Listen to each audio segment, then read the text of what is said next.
But speaking of cool things, this is one of my favorite times in the year in the NFL. We always do the picks, but today it's the special Thanksgiving football game edition. We have our 3 Thanksgiving games, and we're going to organize them on the podium from the bronze, silver, and gold medal Thanksgiving NFL games, and we're going to pick them against the spread according to Vegas. So, Russell, do you want to start us off? What do you think is your what's the first? What do you think is the bronze? What do you think is the third best game to bet on this week, Thanksgiving, aka the worst one? I think the worst game to bet on. Well, the worst game to bet on is probably the best game of the day. Sorry, well, let me rephrase that. What's the worst game to watch, essentially? Okay, the worst game to watch is probably the Chargers against the Cowboys, which is a 3 o'clock game tomorrow. Without Zeke Elliott, the Cowboys have been struggling a lot.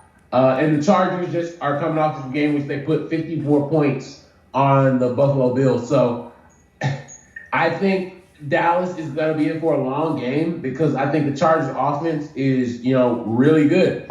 So I'm taking the Chargers over Dallas.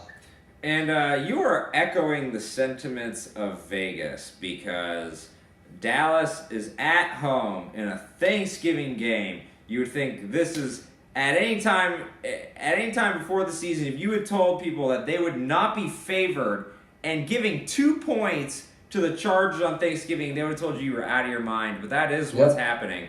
Vegas is saying that essentially the Cowboys are 5 points worse than the Chargers currently without Zeke, and because of the 3-point advantage of being at home.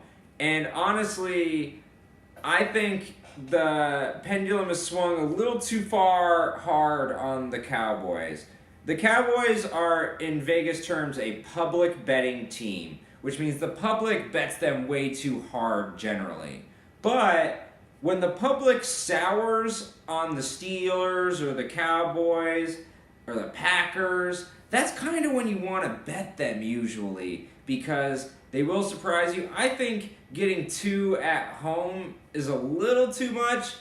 I might sound stupid starting off, but I think I'm going to take the Cowboys on Thanksgiving. The Chargers have been hot lately too, and I'm assuming that we're going to regress back to the mean, that Dallas isn't that bad, and that the Chargers really aren't that good. I really think the Chargers have had, a schedule thing. I mean, they lost to the freaking Jags, Yeah. So I think that they are just as capable of blowing this as Dallas. And in the end, Dak Prescott is a much better decision maker than Phillip Rivers, and his career has shown that, especially in the fourth quarter. Even though the one thing I will say, do you think Dak Prescott is not the same man without Zeke? Because I think the last 2 games that Zeke was out, Dak threw 6. It was either 6 picks or 6 turnovers. But he's had 6 turnovers in those games. Do you think that's a function of Zeke, or is it just like it's a small sample size and like this game he would show you a little more? I think it's unfair because Dak has been put in a position where he has to now do everything for the Cowboys. So I think it's kind of unfair to put him in a position where he can't make any mistakes.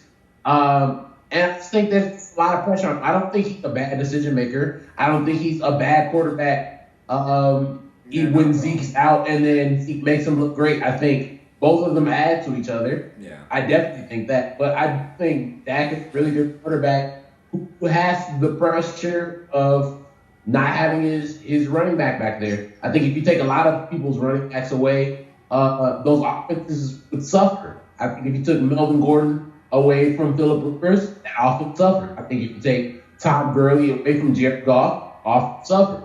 So it's not just Dak and the Cowboys. I think this place they're in sucks, and they got to figure out a way to get over them. Yeah, I also one of the games where these turnovers happened, the starting left tackle, Tyron Smith.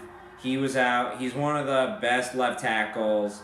And that whole offensive line, it's incredibly top heavy. The starters are some of the best in the league. The backups are all right, and that's how you have to do. You can't have good players at every position everywhere. You have to sacrifice somewhere. And in the end, when they couldn't figure out the backup tackle spot, so it was.